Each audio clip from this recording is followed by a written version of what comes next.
In today's tech tip, we'll discuss how to identify engine models in Toyotas. I'm getting ready to work on the ignition system of this RAV4, and I pulled up service information.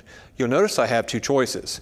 This could be an A25A FKS, or it could be A25A FXS.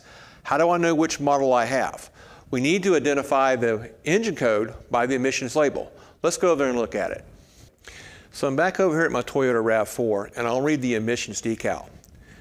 All vehicles are required by law to state this. They must have the manufacturer's logo and an unconditional statement saying this vehicle meets regulations for its model year. Notice this is a 2021 model year hybrid electric vehicle. It has both US EPA and California EPA certifications.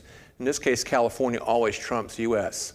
It's equipped with direct fuel injection, sequential fuel injection, EGR valve, EGR cooler, 2 wide-range O2 sensors or air-fuel ratio sensors, and 2 two-way catalytic converters.